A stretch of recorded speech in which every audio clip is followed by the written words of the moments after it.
9th class, इससे पहले वाले वीडियोस में जो फर्स्ट आपके वीडियो था उसके अंदर हमने पार्ट फर्स्ट कंप्लीट किया है क्वेश्चन आंसर सीरीज का।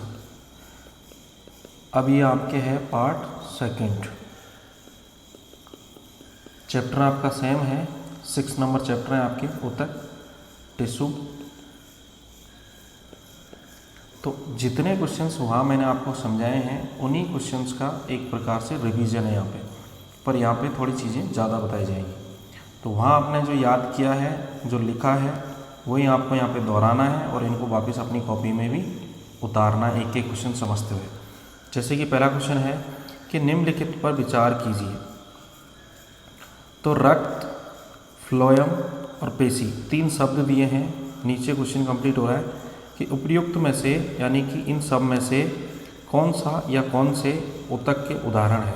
ठीक है, तो केवल एक ऊतक है या केवल 2 या 3 ऊतक है, यानी केवल एक ही ऊतक है, ये दोनों नहीं है। या ऑप्शन बी है केवल दोनों ऊतक है, पेशी और फ्लोएम ऊतक है, 1 नंबर नहीं है। या केवल तीसरा यानी फ्लोएम ऊतक है। तो इसका राइट आंसर होगा 1, 2, 3, यानी कि तीनों के तीनों क्या है, ऊतक है। यानी रक्त भी एक ऊतक है, पेशी भी आपके एक टिश्यू है और फ्लोएम भी क्या है, टिश्यू है। अब इसमें जो आपको अंतर समझना है वो ये है कि रक्त और पेशी ऊतक ये दोनों तो किस प्रकार के ऊतक हैं आपके, जंतु वाले, यानी एनिमल टिश्यू है। तो एनिमल टिश्यू। और फ्लोएम क्या है, आपके पादप ऊतक है, यानी कि प्लांट टिश्यू। तो ऊतकों का निर्माण किससे होता है, कोशिकाओं के समूह के द्वारा। और मनुष्य में रक्त, पेशी एवं पौधों में फ्लोएम ऊतकों के उदाहरण है। ठीक है, तो पहले का आंसर आपको क्या करना है, डी। दूसरा क्वेश्चन है कि कोशिका के कार्यों के संदर्भ में निम्नलिखित कथनों पर विचार कीजिए। अब किसके कार्यों की बात की जा रही है, कोशिका के कार्यों के बारे में कुछ कहा जा रहा है, उनको आपको पढ़ना है और फिर आंसर देना है कि एक कोशिकीय जीवों में सभी मौलिक कार्य एक कोशिका के द्वारा ही किए जाते हैं। बिल्कुल ये सत्य है। फिर है बहुकोशिकीय जीवों में कोशिकाएं श्रम विभाजन के सिद्धांत पे कार्य करती है। मैंने आपको 9th क्लास का जो कोशिका वाला चैप्टर है उसमें ये दोनों लाइनें पढ़ाई है बिल्कुल NCERT के अंदर। तो इसका जो राइट आंसर होगा वो होगा आपके कि उपयुक्त कथनों में से आपके 1 और 2 दोनों ही क्या है, सत्य कथन है। ठीक है, ये दोनों बातें सही कही गई है।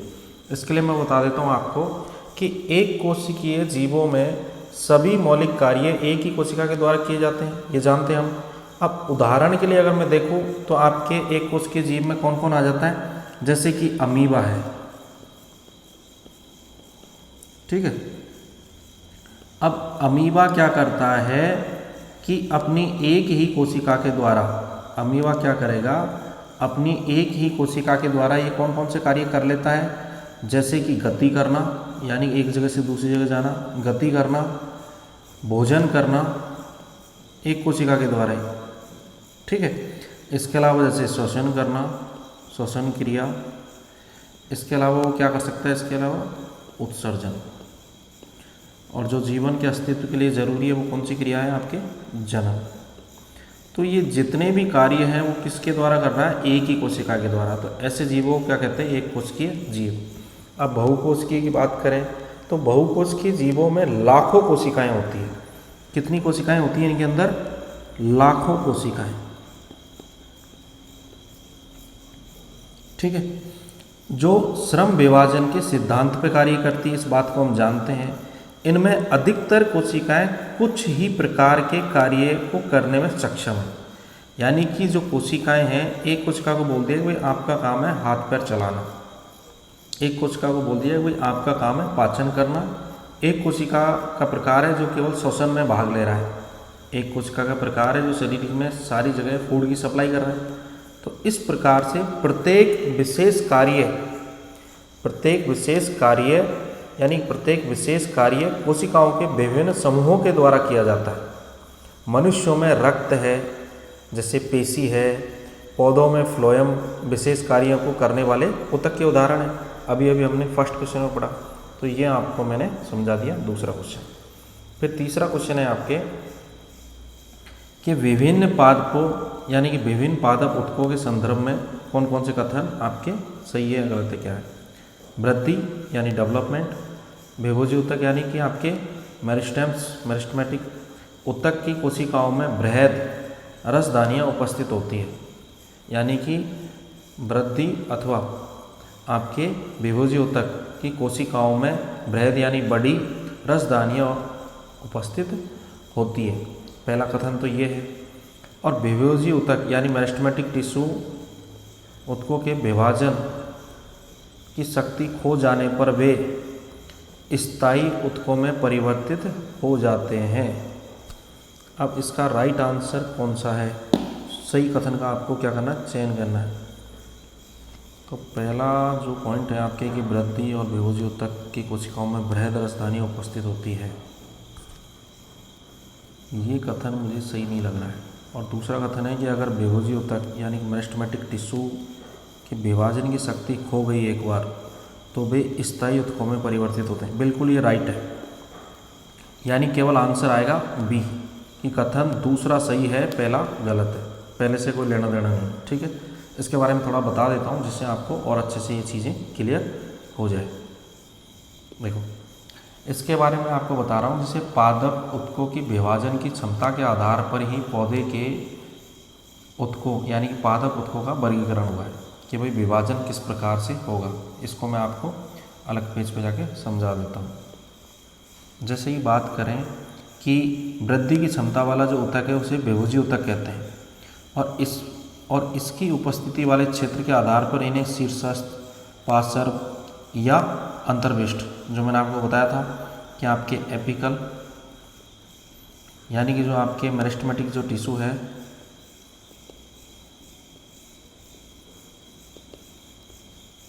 इसको हमने 3 बांटों में बांटा था, याद करो थोड़ा सा, इससे पहले जो वीडियो पढ़ा है।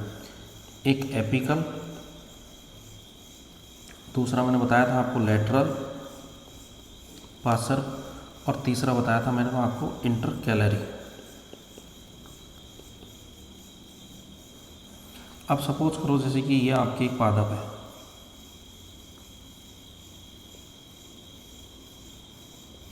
इसकी एक शाखा इधर गई है, एक शाखा इस प्रकार से इधर गई है, और ये कोई पादप है आपकी।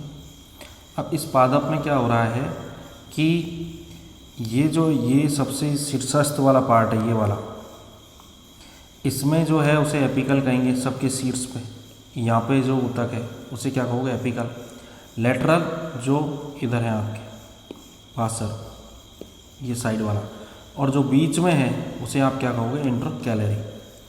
तो इसको 3 भागों में वर्गीकृत किया गया, किसको, आपके मेरिस्टेमेटिक यानी विभोजी ऊतक को। ठीक है, फिर है आपके कि इन ऊतकों की कोशिकाएं अत्यधिक क्रियाशील होती है, बहुत ज़्यादा, उनके पास बहुत अधिक कोशिका द्रव यानी इनके पास में बहुत ज़्यादा साइटोप्लाज्मा पाया जाता है। पढ़ा चुका हूँ साइटोप्लाज्मा क्या होता है कोशिका वाले चैप्टर में, कोशिका द्रव। ठीक है, एवं पतली कोशिका भित्ति और सुस्पष्ट केंद्रक भी पाया जाता है।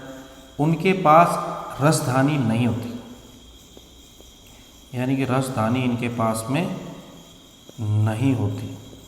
ठीक है, दूसरी चीज़ है, तो जब रसधानी नहीं है तो आपके क्वेश्चन का जो पहला कथन है कि वृद्धि एवं विभोजी ऊतक की कोशिकाओं में बृहद रसधानी उपस्थित होती है, तो पहला कथन यहीं से गलत हो जाता है कि रसधानी तो इनके पास होती ही नहीं है। ठीक है, अब इसके अलावा विभोजी ऊतक की वृद्धि और परिपक्वता के साथ इनके गुणों में भी परिवर्तन आता है। धीरे धीरे ये क्या करते हैं, अपनी विभाजन की शक्ति खो देते हैं। विभाजन की शक्ति जैसे इन्होंने खो दी तो उसके कारण ये स्थायी ऊतक यानी सरल ऊतक से स्थायी ऊतकों में क्या हो जाते हैं, ये कन्वर्ट हो जाते हैं। सरल से किस में बदल जाते हैं, ये स्थायी ऊतकों में ये बदल जाते हैं। ठीक है, तो ये इसका पूरा आंसर है। फिर है आपके क्वेश्चन नंबर 3 मैंने आपको कंप्लीट करा दिया। क्वेश्चन नंबर 4 है कि पौधे के तने की परिधि में वृद्धि निम्नलिखित में से किसके कारण होती है। तो पौधे की तने की परिधि यानी कि ये पौधा है, इसका ये तना है। अब ये कह रहे हैं इसकी परिधि, मैं ये क्वेश्चन करा चुका हूँ आपको, यानी कि पहले ये इतनी थी, अब ये इतनी होगी, बढ़ गई।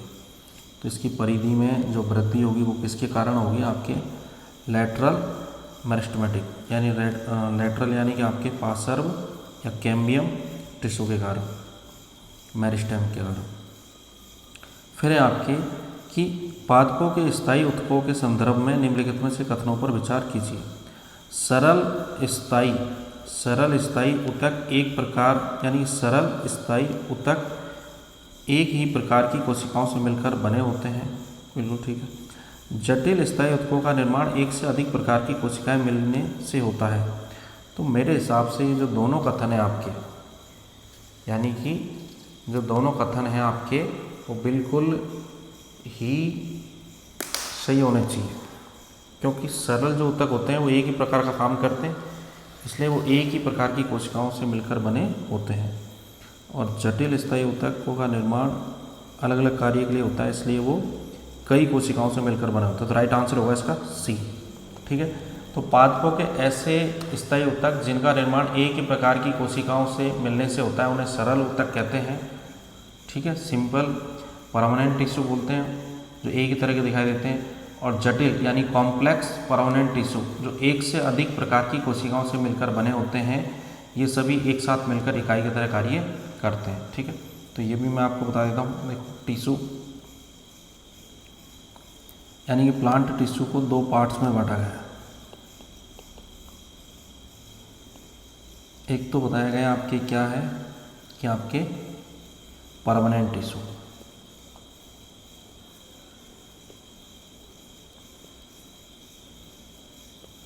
और दूसरा बताया गया आपके कौन से, कॉम्प्लेक्स। तो ये तो क्या एक ही प्रकार की कोशिकाओं से बने हैं इस प्रकार से, और कॉम्प्लेक्स जो है जटिल, ये कुछ इस प्रकार की कोशिकाएं हैं, इनमें आपस में इस तरीके से स्ट्रक्चर बदला हुआ है इस तरीके से, ठीक है।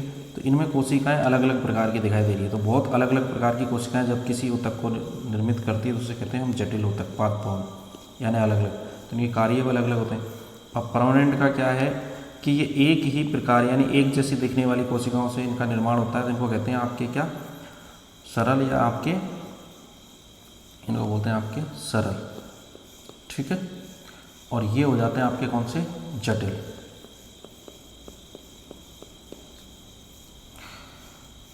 फिर है आपके क्वेश्चन नंबर, ये हो गया आपके क्वेश्चन नंबर 6 है आपके, निम्नलिखित पर विचार कीजिए। जाइलम क्या है, पैरेन्काइमा क्या है, स्क्लेरेन्काइमा क्या है, कोलेन्काइमा क्या है और एपिडर्मिस क्या है। पांचों के बारे में। निम्न में से पादपों के सरल ऊतकों के प्रकार बताओ। अब इनमें से epidermis, xylem, collenchyma, parenchyma, sclerenchyma, इनमें से पादपों के सरल ऊतक कौन कौन से हैं, इसके बारे में आपको बताना है। तो मैं बता देता हूँ आपको, आपके जो हैं वो है एक तो 2 नंबर ये पैरेन्काइमा, एक आपके कोलेन्काइमा, इसके बाद में आ जाएगा आपके 4 नंबर पे स्क्लेरेन्काइमा और एपिडर्मिस। ये चारों के चारों किस प्रकार के ऊतक हैं, आपके सरल।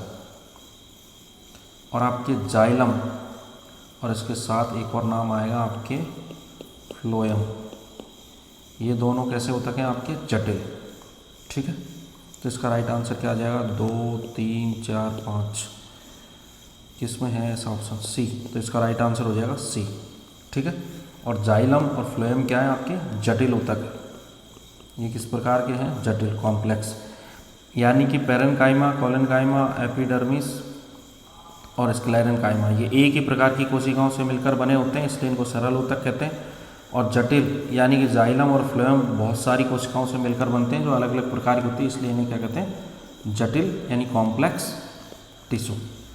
फिर है क्वेश्चन नंबर आपके कि पैरेन्काइमा के संदर्भ में निम्नलिखित में से कौन कौन से कथनों पर कुछ बातें बोली गई, उन पर आपको उनको पढ़ना है और बताना है।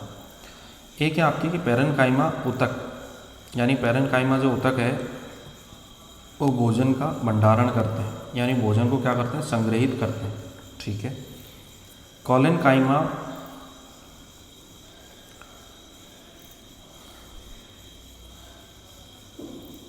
कॉलन नहीं है, क्लोरोनकाइमा है आपके।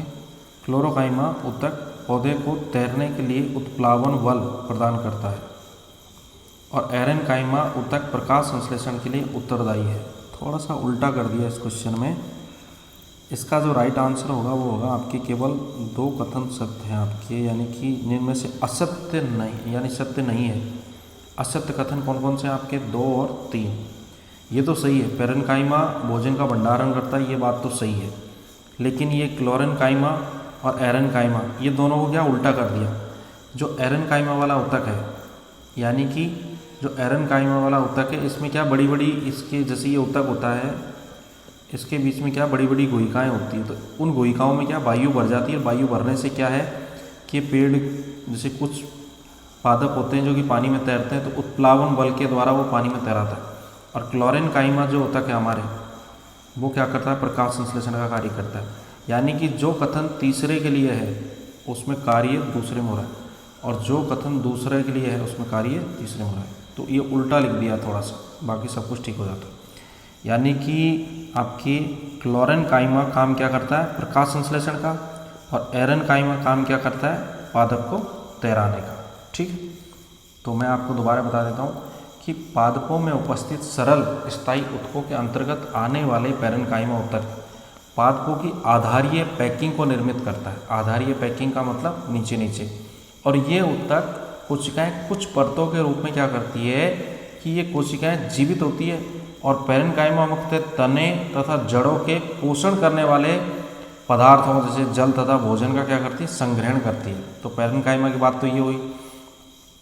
कुछ पेरेनकाइमा ऊतक जो हैं वो क्लोरोफिल में भी पाए जाते हैं, जिसके कारण प्रकाश संश्लेषण की क्रिया संपन्न होती है। अब ऐसे पेरेनकाइमा को क्लोरेनकाइमा कहते हैं, यानी कि जो हरित लावक में जो पेरेनकाइमा पाया जाता है उसी का नाम क्या होता है आपके, क्लोरेनकाइमा। ठीक है। अब ये क्लोरेनकाइमा क्या करता है कि ये हरित यानी प्रकाश संश्लेषण का जैसा काम ये करेगा। और एरेनकाइमा जो ऊतक है, एरेनकाइमा की कोशिकाओं के मध्य में क्या छोटी छोटी या बड़ी बड़ी गुहिकाएँ होती है, जिनमें क्या हवा भर जाती है और जो पौधों को तैरने के लिए उत्प्लावन बल प्रदान करती है। ठीक है। तो इस तरीके से क्या है कि अगर इसको यहाँ कर दिया जाए तो ये तीनों कथन सत्य होते हैं। केवल पहला कथन सत्य है, बाकी दोनों कथन क्या है, असत्य। ठीक। फिर है आपके क्वेश्चन नंबर 8 कि पौधों में सरल स्थायी ऊतक के संदर्भ में निम्नलिखित कथनों पर विचार कीजिए कि पौधों में लचीलापन स्क्लेरेनकाइमा के कारण आता है, कोलेनकाइमा पौधों की कठोरता के लिए उत्तरदायी है। ये भी क्या है, उल्टा कर दिया दोनों बातें। यहाँ पे क्या होगा कि स्क्लेरेनकाइमा जो है, ये जो ऊतक है, ये पौधे को क्या करेगा, कठोरता और मजबूती प्रदान करेगा।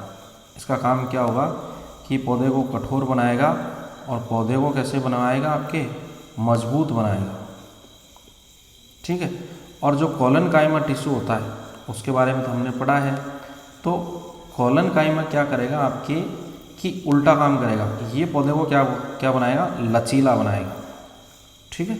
जो डालियाँ आपके जैसे पौधे की डाली है तो इस तरीके से झुक गई, तो इसमें कौन सा होगा आपके, कोलेनकाइमा। लेकिन पौधा एकदम मजबूत है, बीच में इसका तना मजबूत है एकदम, तो इसमें कौन सा होगा आपके, स्क्लेरेनकाइमा। ठीक। ये भी आपके उल्टा। तो इसका ऑप्शन होगा कि न तो फर्स्ट सही है ना ही सेकंड सही है। ठीक है। दोनों में क्या होगी, बात उल्टी होगी। तो आपको तो याद रखना है कि किस प्रकार इसका आंसर देना है। तो ये दोनों के कथन एक दूसरे के लिए उल्टे हैं। कोलेनकाइमा का काम क्या है कि पौधे को लचीलापन बनाना, और स्क्लेरेनकाइमा का काम क्या है कि पौधे को कठोर और मजबूत बनाना। ठीक है।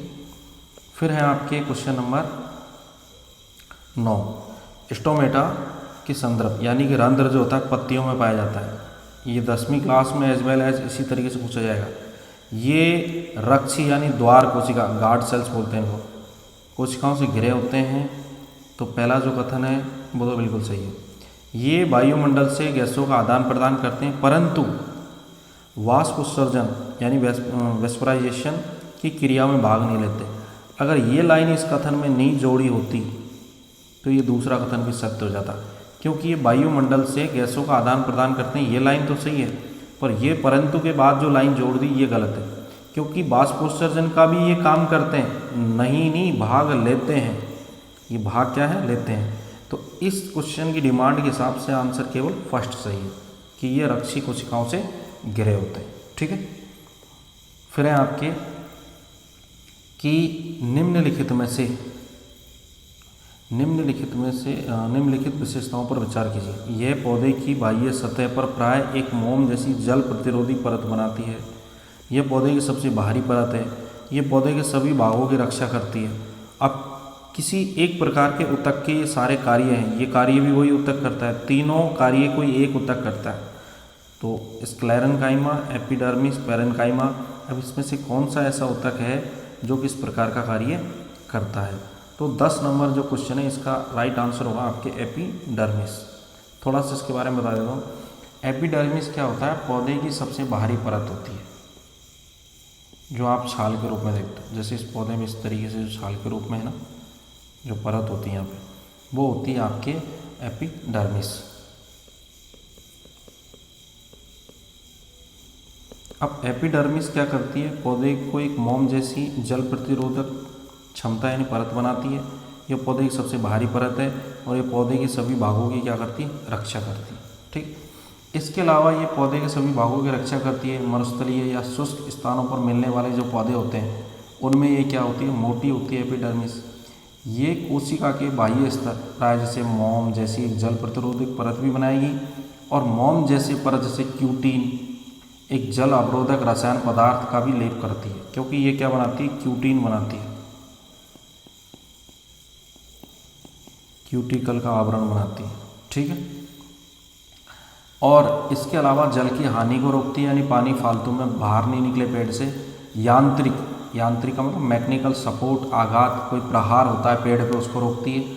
और परजीवी कवकों के प्रवेश से भी पौधे की क्या करती है? रक्षा करती है।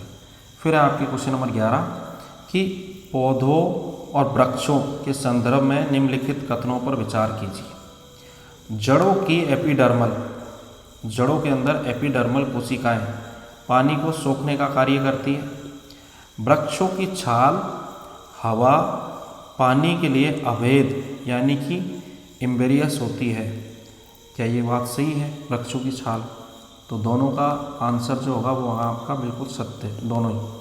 कि जड़ें के अंदर जो एपिडर्मल कोशिकाएं पाई जाती है वो पानी को सोखती है, और वृक्षों की छाल बिल्कुल अभेद होती है, पानी अंदर नहीं जाने देती पेड़ के। ये बिल्कुल सही है, दोनों ही बातें। ठीक है। फिर है आपके क्यों, अगर इसका मैं डिटेल्स में थोड़ा बताऊं आपको, तो जड़ों की जो एपिडर्मल जो कोशिकाएं हो पानी को सोखने का कार्य करती है। उसमें बाल जैसे प्रभद्र पाए जाते हैं, यानी कि उसमें रोम पाए जाते हैं। जड़ों की कुल अवशोषक सतह बढ़ जाती है उससे, और पानी को आराम से सोख लेती है। फिर है दूसरा ऑप्शन आपके कि जैसे जैसे वृक्ष की आयु बढ़ती है उसके बाह्य यानी सुरक्षात्मक ऊतकों में कुछ परिवर्तन होता है। एक दूसरे विभोजी ऊतक की पट्टी जैसे तने के एपिडर्मिस का स्थान लेती है। जैसे आपको पता है कि जैसे जैसे उसकी उम्र बढ़ती है, अभी तना इतना है, फिर तना आपके इतना हो जाएगा, उसके लेटरल बढ़ती हुई, फिर पेड़ का तना कुछ इस टाइप से हो जाएगा। तो आप जब लकड़ी को काटते हो तो उसके अंदर ऐसे चकती से बने हुए नज़र आते हैं। कोई भी लकड़ी आप काटते हो तो उसमें से चकते से बनते हुए नज़र आते हैं। तो ये क्या, पेड़ की आयु का पता चलता है इससे। तो इसमें क्या होता है कि ये बाहरी सतह की जो कोशिकाएं वो इस प्रकार सतह से अलग होती जाती है। ये पौधे पर बहुत परत वाली मोटी छाल का निर्माण करती है। इन छालों की कोशिकाएं मृत यानी कि मरी हुई होती है, डेड। ये बिना अंतःकोशिकीय स्थानों के व्यवस्थित होती है। इनकी जो भित्ति है उस पर क्या, सुबेरिन नामक रसायन होता है जो छालों को हवा और पानी के लिए अभेद बनाता है। तो मैंने आपको सुबेरिन वाला जो क्वेश्चन है वो पहले ही करा दिया है। सुबेरिन जो पदार्थ है वो पानी के लिए और हवा के लिए क्या, अभेद है। फिर है आपके कि जाइलम और फ्लोएम के संदर्भ में कौन कौन से कथन हो कि क्या बात है। जाइलम पानी खनिज लवणों का संवहन करता है, बिल्कुल सही है। फ्लोएम पत्तियों से भोजन को पेट के सभी भागों तक पहुंचाता है, ये बात भी सही है। जाइलम और फ्लोएम के विपरीत पदार्थों को जाइलम फ्लोएम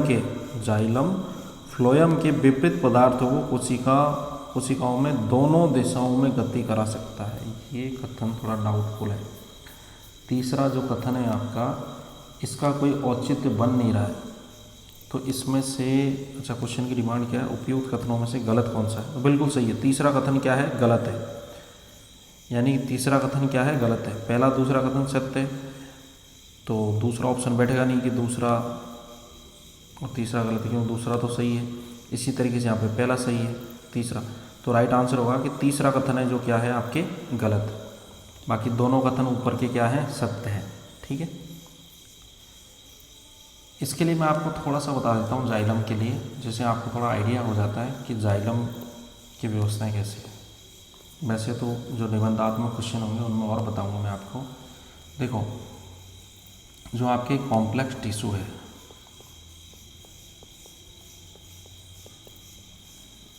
वो दो ही हैं आपके। एक तो कौन सा है आपके, जाइलम, और एक कौन सा है आपके, फ्लोएम।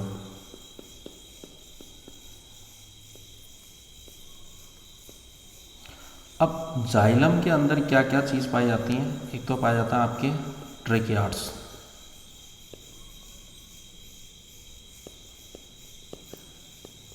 जिसे हिंदी में क्या कहते हैं आपके, ट्रैकेट्स या ट्रेकियार्ड्स, वाहिका। दूसरा होता है इसके अंदर आपके वेसल्स,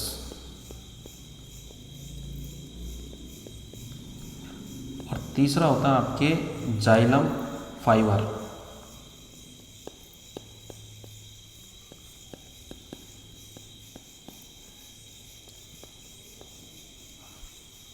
बाकी चौथे की इसमें कोई है नहीं है बाकी, पर ये तीन तो मुख्य होते हैं आपके। फिर इसके अंदर भी इसी तरीके से होते हैं। पहला होता है आपके कौन सा, सीप ट्यूब्स, चालनी नलिका, बहुत इंपॉर्टेंट है ये। इसको हिंदी में बोलते हैं, सीप को बोलते हैं चालनी, चाय की छलनी होती है, चालनी नलिका या चालनी नली। दूसरा है इसके अंदर आपके कंपेनियन सेल्स,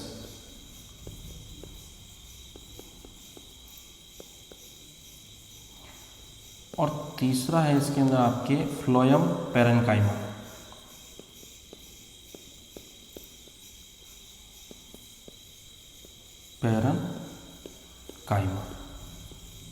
जो उसमें भी होता है आपके जाइलम में। तो ये सब चीज़ें इनसे मिलकर ये ऊतक बने होते हैं। अब देखो, ये एक अलग कोशिका है, वेसल से एक अलग कोशिका है, जाइलम फाइबर, तो ये सीप ट्यूब्स अलग कोशिका है, कैम्पेनियन सेल्स अलग है, फ्लोएम पैरेन्काइमा अलग है। तो इसमें अलग अलग प्रकार की कोशिकाएं हैं, तभी तो ये क्या है, कॉम्प्लेक्स जटिल ऊतक है। अब फ्लोएम का काम क्या है कि ये पूरे खाना बनता कहाँ है, पत्तियों के अंदर, प्रकाश संश्लेषण, पूरे खाने को यानी कि पूरे फूड को पेट के सभी भागों तक पहुंचाता है। जाइलम क्या करता है कि जड़ों से, कहाँ से, जड़ों से जल को, किसको, जल को पेट के सभी भागों तक पहुंचाता है कौन, जाइलम। ठीक है, तो ये इनके कार्य भी आप याद रखना। पर अब जो तीसरी लाइन है इसके अंदर की, फ्लोएम जाइलम के विपरीत पदार्थों को कोशिका में दोनों दिशाओं में गति करा सकता है, ये थोड़ा गलत है। ठीक है, अब है आपके क्वेश्चन नंबर 13 कि निम्नलिखित पर विचार कीजिए। एपिथेलियम ऊतक, पेशीय ऊतक, संयोजी ऊतक और तंत्रिका ऊतक, उपयुक्त में से कौन से जंतु ऊतक हैं? तो मेरे हिसाब से तो एपिथेलियम, ये चारों जंतु ऊतक है। ये चारों क्या है, तो राइट आंसर चारों। ठीक, इसमें भी मैं आपको बता देता हूँ थोड़ा बहुत, जिससे आपको ये समझ में आ जाता है। जो इसके बाद वाला क्वेश्चन है उसमें बताता हूँ। इसके बाद में आपकी एक और क्वेश्चन है कि एपिथेलियम ऊतक जंतु के शरीर को ढकने या बाह्य रक्षा प्रदान करने का कार्य करता है। बिल्कुल ठीक है, हमारी त्वचा में पाया जाता है। संयोजी ऊतक की कोशिकाएं आपस में जुड़ी रहती है। दूसरा, ये कथन भी बिल्कुल सत्य है आपके। पेशीय ऊतक लंबी कोशिकाओं का बना होता है, ये कथन भी सत्य है। और तंत्रिका ऊतक न्यूरॉन का बना होता है। ये चारों ही कथन सत्य हैं आपके, डी ऑप्शन होगा इसमें। ठीक है, फिर है आपके लास्ट क्वेश्चन कि रक्त के संदर्भ में निम्नलिखित कथनों पर विचार कीजिए। रक्त एक संयोजी ऊतक है, एक तरल संयोजी ऊतक है। रक्त किस प्रकार का ऊतक है? आपके तरल संयोजी ऊतक है। इसके अलावा है आपके दूसरा कि लाल रुधिर कोशिकाएं और श्वेत रुधिर कोशिकाएं प्लेटिलेट्स को संयुक्त रूप से प्लाज्मा कहते हैं। ये दूसरा कथन गलत। प्लाज्मा में प्रोटीन, नमक और हार्मोन्स उपस्थित होते हैं। तो देखो ये दूसरा जो कथन है ना, इसमें प्लाज्मा नहीं लिखते और यहाँ पे लिख देते हैं ना कणिका, तो ठीक हो जाता। क्योंकि प्लाज्मा तो ये है जिसमें प्रोटीन पाई जाती है, नमक पाया जाता है, हार्मोन पाया जाता है। लाल यानी आरबीसी, डब्ल्यूबीसी और प्लेटिलेट्स, इन तीनों से मिलके ये तो क्या रक्त का कणिक यानी कण वाला पार्ट बनाते हैं, तो इनको प्लाज्मा नहीं कहा जाता। ये ग्रैन्यूल्स भाग बनाते हैं रक्त का। ठीक है, तो इसमें राइट आंसर होगा 1 और 3 तो सही है, दूसरा कथन क्या है? असत्य। तो ये आपके 15 क्वेश्चन मैंने कंप्लीट करा दिए हैं। अब देखो आपको करना क्या है कि पहले तो आप पार्ट फर्स्ट को पढ़ो, फिर आप क्या करो पार्ट सेकंड को भी 2 से 3 बार देखो। अब ये दोनों वीडियोस को देखने के बाद इस चैप्टर में कोई नया क्वेश्चन बनने वाला है नहीं है, छोटे वाले, और बड़े क्वेश्चंस तो मैं किताब पढ़ाने के साथ में आपको बताऊँगा।